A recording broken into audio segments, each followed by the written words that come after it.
ஒரு முக்கியமான ஒரு அறிவிப்பு என்ன அப்படின்னா, நம்ம கடந்த வருஷம் அல்ஹுதா ஃபவுண்டேஷன் ட்ரஸ்ட் அப்படிங்கிற ஒரு ட்ரஸ்ட் வந்து நம்ம ஏற்படுத்தணும். அந்த ட்ரஸ்டின் வழியாக அல்லாஹ்வுடைய தீனுக்கு தக்குவியத் ஏற்படுத்தக்கூடிய செயல்கள், அது வந்து சில தாவா சென்டர்கள் உருவாக்குறதா இருக்கட்டும், சில தாய்க்களை உருவாக்குறதா இருக்கட்டும், சில புத்தகங்களை மொழிபெயர்க்கிறதா இருக்கட்டும், சிலருக்கு என்னென்ன ஃபெசிலிட்டி செஞ்சு கொடுத்தா அல்லாஹ்வுடைய தீனுக்கு பலம் ஏற்படுத்துமோ அதற்கான வகையில நம்ம செலவு பண்ணக்கூடிய ஒரு வேலையை வந்து நம்ம செஞ்சுட்டு இருக்கோம். இது வந்து ஜகாத்துடைய அமௌண்ட் நீங்க கொடுக்கலாம். இது வந்து நீங்க அல்லாஹ்வுக்கு அழகிய கடன் அப்படிங்கிற அடிப்படையிலும் கொடுக்கலாம். அல்லாஹ்வுடைய தீனுக்கு எது எல்லாம் வலிமைப்படுத்தக்கூடிய வேலையோ, அல்லாஹ்வுடைய அந்த தக்பீர் ரப் இகாமத் தீனுக்காக செலவிடப்படும் ஒவ்வொரு பைசாவும் அல்லாஹ்வுக்கு கடன். ஏன்னா இது வந்து ரசூல் செய்ய வேண்டிய வேலை, அது நம்மள செய்ய சொல்றான் அல்லாஹ். அதனால இதுக்கு ஃபுல் அண்ட் ஃபுல் இன்சார்ஜ் எல்லாம் என்ன எடுத்துக்கிறான், இது எனக்காக நீ கொடுத்த கடன் சொல்றான். அல்லாஹ் ரப்புல் ஆலமீன் அவன் கொடுத்த காசுக்கு அவனுக்கே நம்ம கடன் கொடுக்கக்கூடிய ஒரு மகத்தான வாய்ப்பு வந்து இந்த பணி. இந்த பணியை வந்து நம்ம செய்யறோம். இந்த ஒரு பணியை மட்டும்தான் நம்ம செய்யறோம். அல்லாஹ்வுடைய தீனை சரியான விதத்துல முஸ்லிம்களுக்கு புரிய வைத்து அதன் மூலமாக அல்லாஹ்வுடைய தீனை வந்து வலுப்படுத்துவது, இந்த ஒரே இலக்குக்காக நாம வந்து இந்த ஒரு ட்ரஸ்ட் வச்சிருக்கோம். இதுடைய பொருளாதாரம் நிறைய தேவைப்படுது. இப்போ வேலை செய்யத்தான் நமக்கு முதல்ல ஒரு நிலம் மட்டும் வாங்குறதுக்கு, ஒரு பில்டிங் கட்டுறதுக்கான பணி மட்டும் இருந்தா போதும்னு நினைச்சோம். ஆனா சர்க்கிள் பெருசாக ஆக நிறைய பணம் தேவைப்படுது. நீங்க எந்த அளவுக்கு கான்ட்ரிபியூட் பண்ணுவீங்களோ அந்த அளவுக்கு நாமளும் வந்து அந்த வேலைகளை வந்து சிறப்பான முறையில் செய்ய முடியும். அதனால ஒவ்வொருத்தரும் உங்களால முடிஞ்ச உங்களுடைய பங்களிப்புகளை இன்ஷா அல்லாஹ் நீங்க கொடுங்க. 47வது வசனத்திலிருந்து 123வது வசனம் வரைக்கும் தொடர்ச்சியாக பனி இஸ்ராயல்கள் பார்த்து அல்லாஹ் வந்து பேசிட்டு வந்தான். இப்போ வந்து 124வது வசனத்திலிருந்து இது வந்து வேற பயான். அது டோட்டலாக 47லேருந்து 123 வரைக்கும் ஒரே பயான். அது அல்லாஹ் வந்து பனி இஸ்ராயல்களுடைய குற்றம் வந்து என்னென்ன அப்படிங்கிறத சொல்லிட்டு வந்தான். அதான் நான் சொன்னல, இந்த சூறாவுடைய பர்பஸ் என்ன, இந்த சூறாவுடைய மெயின் சப்ஜெக்ட் என்ன அப்படின்னா, நபி ஸல்லல்லாஹு அலைஹி வஸல்லம் அவர்களுடைய அந்த உம்மத்தை வந்து புதுசாக வந்து அப்பாயின்மெண்ட் ஆகுது. பழைய உம்மத்தை வந்து ரீப்ளேஸ் பண்ணி அவங்ககிட்ட இருந்து அந்த டியூட்டியை வந்து எடுத்து, நீங்கள் ஒழுங்காக பண்ணலை அப்படிங்கிற அந்த டியூட்டியை எடுத்து அல்லாஹ் இந்த உம்மத்துக்கிட்ட கொடுக்குறான். அதனால் வந்து முதல்ல வந்து அந்த உம்மத்துக்கு வந்து ஏன் வந்து அந்த டியூட்டி வந்து பறிக்கப்பட்டதுங்கிற காரணங்கள் எல்லாம் அடிக்கிட்டே வந்தான். இப்போ என்ன ஆயிடுச்சு, இப்போ டியூட்டி வந்து பறிக்கும்போது, இப்போ அந்த அவங்களுடைய அந்த அப்பாயின்மெண்ட் பதவி பறிக்கும்போது இவங்களால என்ன சொல்ல முடியாது, ஏன் பறிச்சேன்னு கேட்கவே முடியாது. அதனால் வந்து ஃபுல்லாக வந்து முதல்ல வந்து இது குற்றம், இது இப்படி பண்ணீங்கிறத அல்லாஹ் வந்து முதல்ல வந்து பட்டியல் போட்டு வரான். இப்போ கொடுக்கறதுக்கு முன்னாடி முதல்ல இந்த பதவி வந்து, இந்த பதவி எப்படிப்பட்டது, எது இந்த மனித குலத்துடைய இமாமத், மனித குலத்திற்கு தலைமை தாங்குற இந்த பதவிங்கிறது, இது என்ன பதவி, நீங்கள் என்ன பண்ணி வச்சுருந்தீங்க அப்படிங்கிறது அல்லாஹ் வந்து இப்போ இங்கேருந்து பேசுகிறான். இந்த இடத்துல வந்து இப்ராஹிம் நபிக்கு அந்த பதவி கொடுத்து அதிலிருந்து தான் அந்த வாரிசுகளுக்கு ஷிஃப்ட் ஆகி போச்சு. வாரிசுகள் வந்து வரல, அவங்க வந்து எல்லாமே சொதப்பினாங்க. மூசா நபி காலத்திலிருந்து ஈசா நபி காலம் வரைக்கும் அவங்க சொதப்பினாங்க. அப்போ அல்லாஹ் இந்த பதவி கொடுத்த அந்த நிகழ்வு வந்து இப்போ எடுத்து அல்லாஹ் சொல்கிறான் 124 வசனம். மேலும் இப்ராஹிமை அவருடைய அதிபதி அல்லாஹ் சில விஷயங்கள் மூலம் சோதித்ததை நினைவு கூறுங்கள், இன்னும் அவர் அவற்றில் எல்லாம் முழுமையாக தேர்ந்து விட்டார். அல்லாஹ் வந்து இப்ராஹிம் நபியை வந்து அல்லாஹ் என்ன பண்ணுறான், சில விஷயங்கள் மூலம் சோதிச்சான் அப்படின்னு. அப்போ என்ன சில விஷயம், அது குர்ஆன் பூரா நிறைய இருக்குது. என்னென்ன கட்டளைகள் அவருக்கு கொடுத்தான், எவ்வளோ தூரம் அவர் வந்து பர்ஃபெக்டாக அதை வந்து இது பண்ணார், ஒர்க் அவுட் பண்ணார். சின்ன வயசுலேருந்து 10 வயசு 12 வயசுலேருந்தே தொடர்ச்சியாக அவருக்கு வந்து அல்லாஹ் வந்து எல்லாத்துலேயுமே அவர் பாஸ் பண்ணிகிட்டே வந்தார். இளமை பருவத்தில், முதுமை பருவத்தில், அவர் வாழ்க்கையே வந்து மிகப்பெரிய ஒரு தியாகத்தில் தான் பரீட்சையிலையும் தியாகத்திலையும் தான் அவருடைய வாழ்க்கை கழிஞ்சது. அப்போ அது அல்லாஹ் சொல்கிறான், இப்ராஹிமே அவருடைய அதிபதி சில விஷயங்கள் மூலம் சோதித்ததை நினைவு கூறுங்கள். அவரை எப்படிலாம் நான் டெஸ்ட் பண்ணேன், நீங்கள் இப்போ எதுக்கு அல்லாஹ் சொல்கிறான்னா, நீங்கள் எப்படிலாம் ஃபெயில் ஆனீங்க, அவர் எப்படிலாம் பாஸ் ஆனார் அப்படிங்கிறத அல்லாஹ் காட்டுறான். இன்னும் அவர் அவற்றில் எல்லாம் முழுமையாக தேர்ந்து விட்டார், 100 மார்க் வாங்கினாருங்கிறான். இது உண்மையிலே வந்து அல்லாஹ்கிட்ட இருந்து இந்த வார்த்தை வாங்குறது ரொம்ப கஷ்டம். இன்னும் நம்ம பத்ரு போரில் நமக்குலாம் ரொம்ப ஃபேமஸ், நம்ம ரொம்ப அப்படியே புகழ்ந்து பேசுவோம். பத்ரு போரில் சஹாபாக்கள் 300 பேர் 1000 பேர் எப்படி இது பண்ணாங்க அப்படின்ட்டு. ஆனால் குர்ஆன் வந்து பத்ரு போரை வந்து புகழ்ந்து பேசலை. பத்ரு போரில் வந்து பார்த்தீங்கன்னா கிரிட்டிசைஸ் தான் அல்லாஹ் குர்ஆன் பண்ணுது. நீங்கள் வந்து இப்படி தப்பு பண்ணீங்க, அப்படி தப்பு பண்ணீங்க, இந்த மாதிரி நடந்தீங்க, அப்படி நடந்தீங்க. போருக்கு அப்புறம் எடுத்த முடிவில் கூட அல்லாஹ் வந்து என்ன சொல்கிறான், குறை தான் பேசுகிறான். பத்ரு போரில் வந்து நீங்கள் இப்படி பண்ணிக்கிட்டீங்கன்ட்டு. அதனால் வந்து பார்த்தீங்கன்னா நம்ம தான் பத்ரு போரை வச்சு ரொம்ப அது வந்து நம்ம பெருசாக நம்ம பெரிய சாதனையாக நாம் வந்து சொல்லிக்கிறோமே தவிர, நபி ஸல்லல்லாஹு அலைஹி வஸல்லம் அவங்களும் சஹாபாக்களும் எப்படி இருந்தாங்க, பயந்து தான் இருந்தாங்க. ஏன்னா இப்ராஹிம் நபியுடைய கமிட்மெண்ட் வந்து யாருமே பண்ண முடியாது. இப்ராஹிம் நபி வந்து எப்படின்னா, அதாவது நம்ம ஒரு நிமிஷம் அப்படி யோசிப்போம்ல, அந்த கிளான்ஸ் கூட அவருக்கு வராது. அந்த அளவுக்கு வந்து அவர் பர்ஃபெக்ட் வாங்கினார். இந்த குட் புக் வந்து வேற யாரும் வாங்கல. அதனால தான் ரசூலுல்லாஹ் ஆசைப்பட்டதே என்ன அப்படின்னா, இப்ராஹிம் நபிக்கு கிடைச்ச நல்ல பேர் எனக்கும் கூட இல்லை அப்படின்னு. அதனால தான் ஒவ்வொரு தொழுகையிலும் நமக்கு என்ன பண்ணாங்க, கமா சல்லைத்தா அலா இப்ராஹிமா, இப்ராஹிமுக்கு எப்படி நீ அருள் புரிஞ்சியோ அது மாதிரி இந்த முகம்மதுக்கு அருள் புரிய சொல்லி நீங்களாம் துவா கேளுங்கன்னு ரசூல்லா கொடுத்துட்டு போனாங்க. அப்போ ரசூல்லாவுடைய மிகப்பெரிய ஆசையே என்னன்னா, இப்ராஹிம் நபி கிடைச்ச நல்ல பேர் நமக்கு வாங்கணும் அப்படின்ட்டு. நாளைக்கு இப்ராஹிம் நபியும் ரசூல்லாவும் பார்த்தீங்கன்னா சரிசம அந்தஸ்தில் இருப்பாங்க. 2 பேர்ல யார் பெரியவங்கிறது இனி நம்ம எவ்வளோ டிபேட் பண்ணாலும் கண்டுபிடிக்கவே முடியாது. அது வந்து விட தெரியாத கேள்விகள்ல அதுவும் ஒன்று. 2 பேர்ல யார் பெரிய ஆளுன்ட்டு பார்க்க போனால் ஒரு வகையில் ரசூல்லா பெரிய ஆளா இப்ராஹிம் நபி பெரிய ஆளான்னு கண்டுபிடிக்கவே முடியாது. ஏன்னா ரசூல்லாவே இவரை பார்த்து ஆசைப்பட்டதுனால, ஏங்குனதுனால, இப்ராஹிம் நபியை பார்த்து இவர் ஆசைப்பட்டதுனால இப்போ இவர் பெரிய ஆளாயிடுறாரு ஒரு வகையில். அதே மாதிரி குரான்ல அல்லாவுடைய ஃப்ரெண்டுன்னு இப்ராஹிம் நபிக்கு தான் அந்த இடம் இருக்கு. அப்போ இவ்வளவு தூரம் வந்து இப்ராஹிம் நபி வந்து சக்சஸ் ஆனாரு. அப்பொழுது அவன் கூறினான், இந்த எல்லா எக்ஸாம்லையும் பாஸ் ஆனதுக்கு அப்புறம் அல்லாஹ் சொல்றான், நான் நிச்சயமாக உம்மை மனித குலத்திற்கு தலைவராக்க போகிறேன், மனித குலத்திற்கே நீ தான் லீடரு அப்படின்னு நான் ஆக்க போகிறேன் என்று கூறினான். அல்லாஹ் சொல்றான். அதற்கு இப்ராஹிம் வினவினார், என்னுடைய வழித்தோன்றல்களையும் இந்த வாக்குறுதி சாருமா? இப்ராஹிம் நபி உடனே என்ன கேட்கிறாரு, நான் மட்டும் தலைவனா இல்லை என்னுடைய வாரிசுகளும் மனித குலத்திற்கு தலைவர்களா அப்படின்னா அதற்கு அவன் கூறினான், அநீதியாளர்களை என்னுடைய இந்த வாக்குறுதி சாராது. அப்போ இதில் அல்லாஹ் என்ன சொல்லிட்டான், உன் வாரிசுகளுக்கும் நான் இந்த பதவி கொடுக்குறேன், ஆனால் அநியாயம் பண்ணுறவங்கள சாராது அப்படின்ட்டான். அப்போ நான் சொன்னேன்ல, இப்ராஹிம் நபி வரைக்கும் அல்லாஹ் வந்து ஒவ்வொரு பகுதியிலும் ஒவ்வொரு ஊருக்கும் நபிமார்கள் அனுப்பி நபிமார்கள் மூலமாக அந்த ஊர் மக்களுக்கு பாடம் நடத்தினான். இப்ராஹிம் நபி அப்புறம் என்ன பண்ணிட்டான், அந்த கான்செப்ட் அந்த ப்ராசஸ் வந்து நிறுத்திட்டான். நபிமார்கள் எங்கேயுமே கிடையாது, வெறும் இப்ராஹிம் நபியுடைய வாரிசுகள் மட்டும்தான் இறை தூதர்களாக அனுப்பப்படுவாங்க. எங்கே இருந்தாலும் அவர் கண்டிப்பாக இப்ராஹிம் நபியுடைய வாரிசாக தான் இருப்பார். அப்போது அதே மாதிரி உம்மத்துங்கிற அந்த கான்செப்டும் அதுக்கப்புறம் தான் அல்லாஹ் வந்து என்ன பண்ணுறான், அறிமுகப்படுத்துகிறான். ஒரு நபி அவரை ஃபாலோ பண்ணுற அந்த உம்மத்தை பார்த்து உலகமே பாடம் கற்றுக்க வேண்டியது. இப்போ இதில் இப்ராஹிம் நபியுடைய வம்சம் ரொம்ப பெருசு. இதில் சில இது படி பார்த்தா, தகவல்கள் படி பார்த்தா இப்ராஹிம் நபிக்கு நிறைய மகன்கள். நமக்கு தெரிஞ்ச ரொம்ப பாப்புலர் 2 பேர் தான். ஒன்று இஸ்மாயில் அலைஹிஸ்ஸலாம், இன்னொன்று இசாக் அலைஹிஸ்ஸலாம். இவங்க 2 பேர் தான். இசாக் அலைஹிஸ்ஸலாம் எங்கே இருந்தாங்க, ஜெருசலம், பலஸ்தீன். இஸ்மாயில் அலைஹிஸ்ஸலாம் மக்கா. அப்போ 2 பேரில் பெரியவர் யார், இஸ்மாயில் அலைஹிஸ்ஸலாம் தான். அப்போது இன்னொரு வம்சமும் வருது, அது வந்து மதியனுங்கிற அந்த வம்சம். மதியம்ங்கிறது எடுத்தீங்கன்னா சவுதி அரேபியாவுக்கு பக்கத்திலே ஒரு பகுதி. அது அந்த வம்சத்தில் வரக்கூடிய ஒரு ரசூல் தான் ஷுவைப் நபிங்கிறவர். அவரும் வந்து பார்த்தீங்கன்னா இப்ராஹிம் நபியுடைய வாரிசுகளில் வரக்கூடியவர் தான். அதே மாதிரி இப்ராஹிம் நபிக்கு வந்து நிறைய மகன்கள் இருந்திருக்காங்க. இதில் இன்னொரு கூடுதல் விஷயம் என்ன அப்படின்னா, இப்ராஹிம் நபிக்கு வேலையே என்ன அப்படின்னா, அவருடைய ஒரு பையனை கூட்டிகிட்டு போக வேண்டியது, ஒரு ஊரில் வைக்க வேண்டியது, அந்த இடத்துல வந்து அல்லாவுடைய தீனை கற்றுக் கொடுத்துட்டு அப்படியே விட்டுட்டு வந்துடுவார். மறுபடியும் இன்னொரு பையனை கூட்டிகிட்டு போவார், ஒரு இடத்துல வைப்பார், அந்த இடத்துல அல்லாவுடைய தீனை கற்றுக் கொடுத்துட்டு அப்படியே வந்துடுவார். அவர் வம்சத்தை ஸ்ப்ரெட் பண்ணாங்க. அதில் இந்தியாவில் கூட என்ன சொல்கிறாங்க, மனுன்னு சொல்லிட்டு சொல்கிறாங்களே, மனுஸ்மிருதி அப்படின்னு சொல்கிறாங்களே.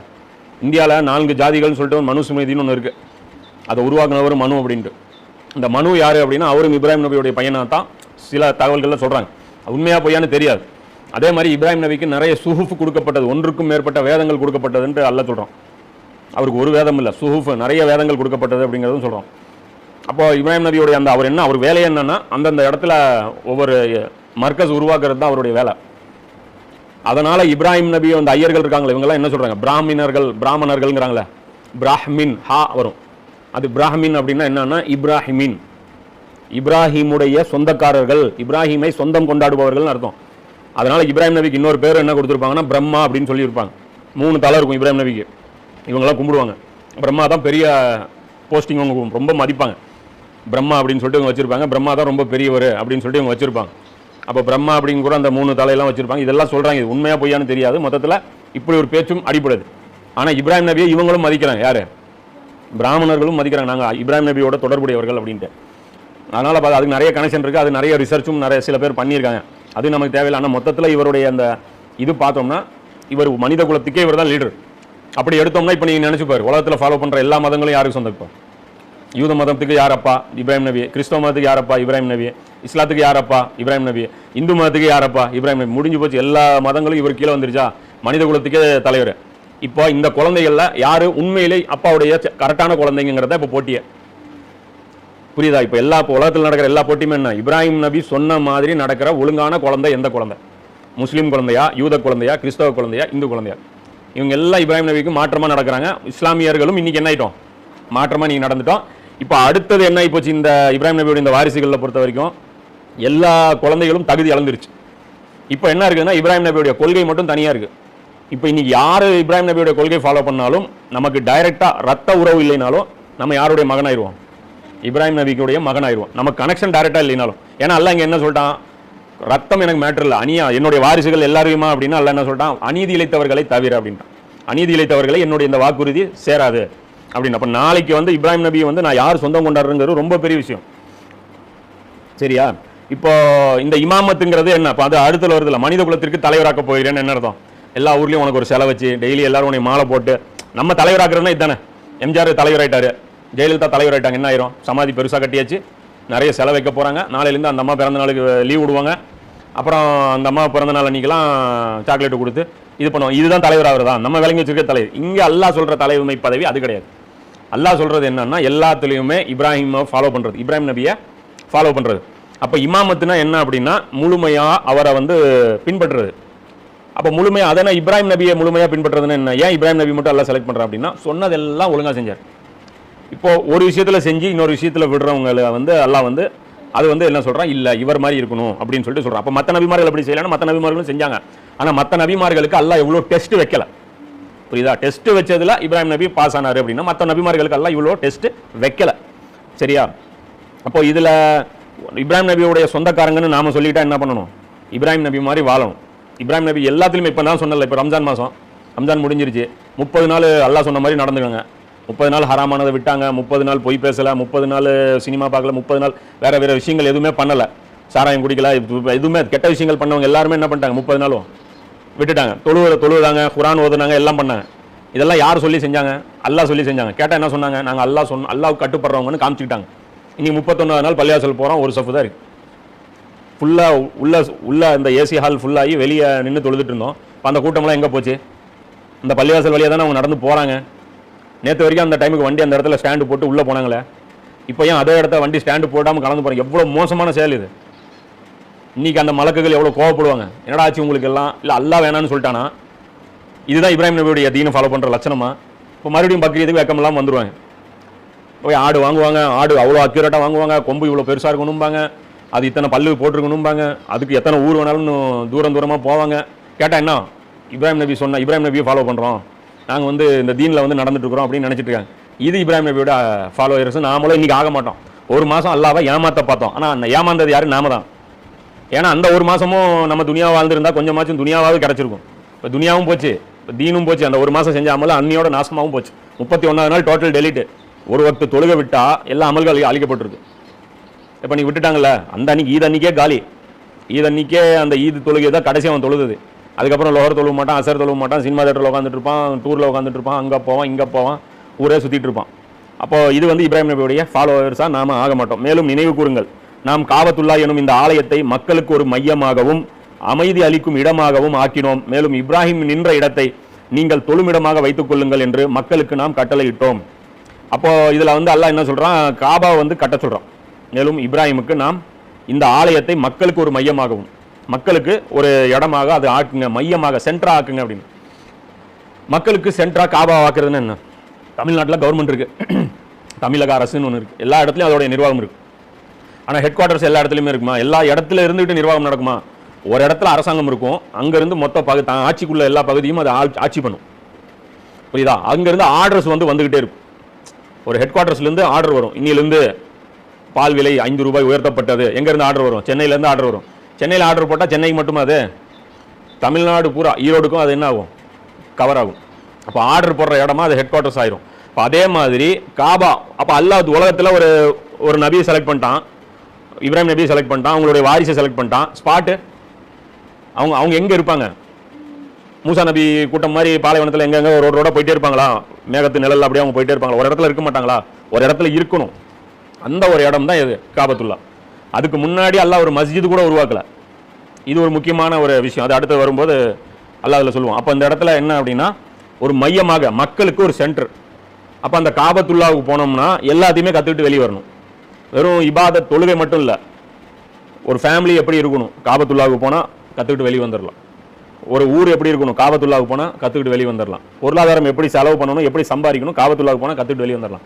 ஒரு அரசு நிர்வாகம் எப்படி நடக்கணும் காபத்துல்லாவுக்கு போனால் கற்றுக்கிட்டு வெளியே வந்துடலாம். எல்லா வழிகாட்டுதலும் அங்கே கிடைக்கும். எங்கே? காபத்துல்லாவில்.